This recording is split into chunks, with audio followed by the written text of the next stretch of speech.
जिसके कान हों वो सुन ले, जिसकी आंखें हों वो देख ले। अगर हम बाइबल में से सिर्फ यीशु मसीह को निकाल दें तो इस किताब में सिर्फ परमेश्वर का गुस्सा ही रखा हुआ है, जो कि पूरी मनुष्य जाति पर पड़ने वाला है। इसी वजह से लोगों को परमेश्वर अच्छा नहीं लगता या उसका वचन अच्छा नहीं लगता। लेकिन परमेश्वर एक ही है और वो बाइबल का ही परमेश्वर है। आज हम नहूम की पत्री को देखने जा रहे हैं और इसमें कुछ ऐसी बातें हैं जो कि लोग पढ़कर निकल जाते हैं लेकिन उन्हें समझ में बिल्कुल नहीं आती। नहूम ने कुछ ऐसी सटीक भविष्यवाणी की थी जिसने अश्शूर का पूरा साम्राज्य गिरा दिया। इजराइल को सताने वाले देशों की लिस्ट में ये देश शामिल हैं। हम जानते हैं कि इजरायली इब्री कहलाते थे जब वो मिस्र देश में रहते थे और उन्हें मूसा छुड़ा कर लाया था, और फिर वो कनान देश पहुंचते हैं जिसे कि बाद में इजराइल कहा गया।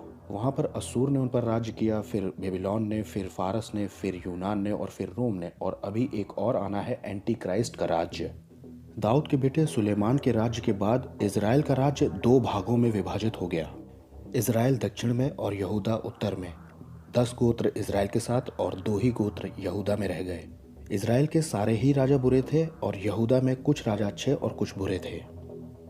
ऐसे ही समय पर विश्व शक्ति बन रहा था अश्शूर देश, जिसे इंग्लिश में असीरिया कहते हैं।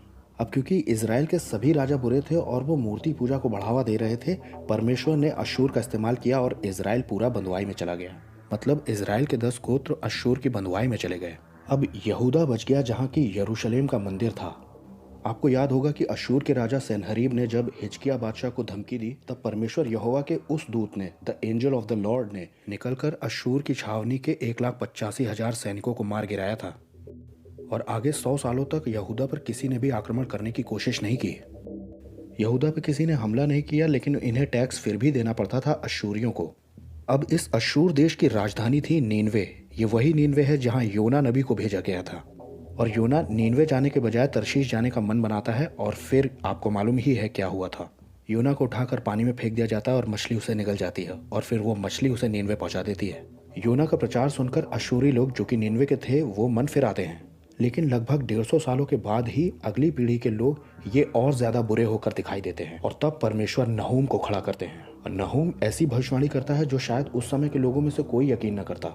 वो कहता है कि ये साम्राज्य बहुत जल्दी मिटने वाला है। नहूम ने कहा कि तेरे सारे राजमहल यानी गढ़ गिर जाएंगे, और ये भी कहा कि हाय उस नगरी पर जो छल और लूट के धन से भरी हुई है, तुझे भी लूटा ही जाएगा। और उसने ये भी कहा कि तुझे जीतने वाले दुश्मनों की ढालें लाल रंग की होंगी और योद्धा लाल रंग के वस्त्र पहने होंगे। मैं तेरे विरुद्ध हूँ और तेरे रथों को भस्म करके धुएं में उड़ा दूंगा। और बिल्कुल ठीक ऐसा ही हुआ भी। निनवे तिग्रीस नदी के किनारे पर है और इसकी दीवारें 100 फुट ऊंची थी, जिस पर 3 रथ आराम से चल सकते थे। लेकिन बोला गया था कि तेरी नहरों के द्वार खोल दिए जाएंगे। जब नीनवे को जीता गया तब तिग्रीस नदी में बाढ़ आई हुई थी और शहर के अंदर पानी भर गया था। नहरों के द्वार खोलने पड़े और कई जगह से दीवार टूट गई, जिसका फायदा उठाया मादे और बेबीलोन के राजा ने, साइज़ेक्सरीज और नेबोपलेजर। यहाँ ये भी भविष्यवाणी थी कि घिर जाने के दिनों के लिए पानी भर ले, गढ़ों को अधिक दृढ़ कर और कीचड़ में आकर गारा लताड़ और भट्टे को सजा। यहाँ भट्टे को सजाने से मतलब है कि ईंटें पकाना। वहाँ पर यह कोशिश की जा रही थी कि उन टूटी हुई दीवारों को फिर से बनाया जाए, जिसके लिए ईंटें पकाए जा रहे थे, लेकिन हमला हो गया। अशूर का राष्ट्रीय निशान शेर था और शेर का शिकार खेलना वहाँ का शौक था। एक राजा अशूरबानीपाल ने तो 120 शेर अकेले मारे थे। वहाँ के राजाओं को शेरों से अच्छा शेर माना जाता था। लेकिन नहूम ने भविष्यवाणी की कि वो शेर कहाँ गया जो शिकार खेलता था और अपने बच्चों के लिए गला घोट घोट कर ले आता था, सिंघनी के साथ आराम से घूमता था। एक भविष्यवाणी ये भी थी कि तेरे सारे सेनापति टिड्डियों के दलों के समान हो जाएंगे, जो कि सूरज निकलने पर दिखाई नहीं पड़ते। जब हमला हुआ तो सारी सेना इधर उधर हो गई और सारे मंदिर लूट लिए गए। अश्शूरियों के राजा को यह लगने लगा कि अरे मेरी सेना गई कहाँ। दरअसल अश्शूर के साम्राज्य में सिविल वॉर शुरू हो गया था। इसके बीच में कई लोग राजा बने, कई लोगों ने एक दूसरे को धोखे दिए। अशूरबानीपाल नाम के कई राजा थे। इनमें से एक था सरदाना पौलुस, जिसने अपने राजमहल में ही रखेलियों और खोजों के साथ मिलकर के आत्मदाह कर लिया था। नहूम की पत्री में 3 चैप्टर हैं, जिसमें पहला ये बताता है कि परमेश्वर कौन है, दूसरा परमेश्वर नीनवे का विनाश कैसे करेगा, और तीसरा परमेश्वर नीनवे का विनाश आखिर कर क्यों रहा है। अब हम आते हैं क्यों पर।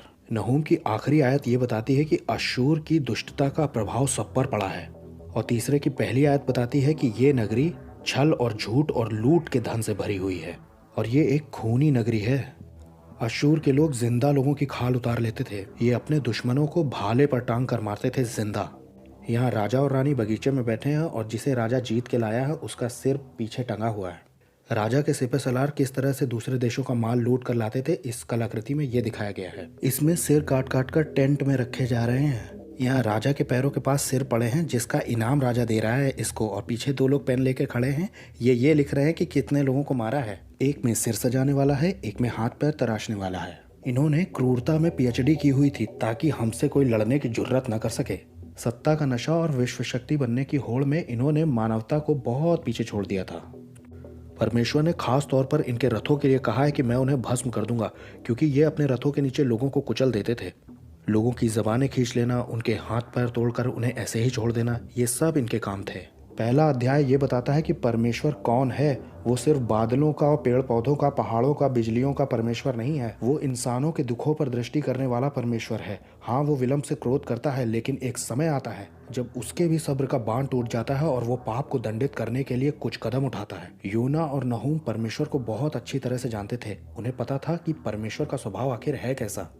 आज के ज़माने में लोग परमेश्वर पर बहुत शक करते हैं। वो ये सोचते हैं कि हम टेक्नोलॉजी में इतना बढ़ गए हैं और परमेश्वर अगर होता तो इन सब बुराइयों के बीच में कुछ तो बोलता।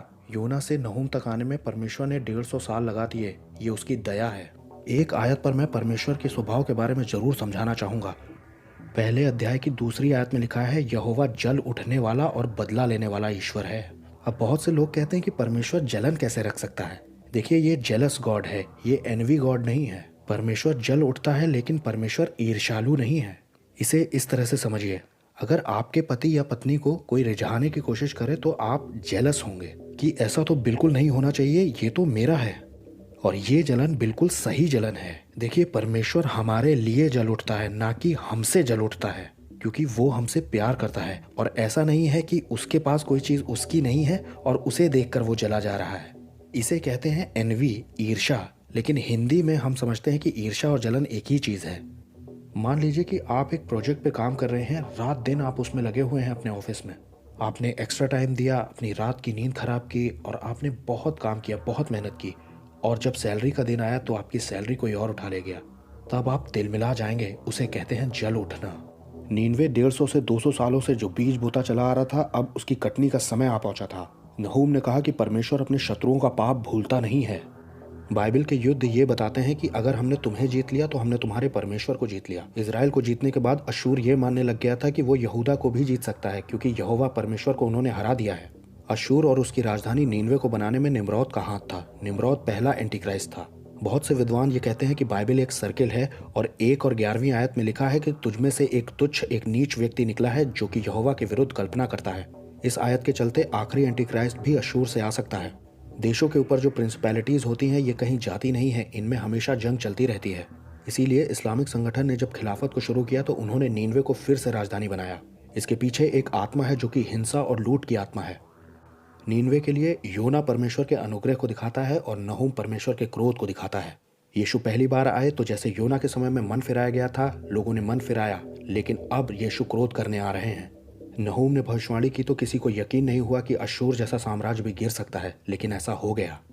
यहाँ यीशु मसीह ने खुद कहा है कि आकाश और पृथ्वी टल जाएंगे, लेकिन मेरा वचन कभी नहीं टलेगा।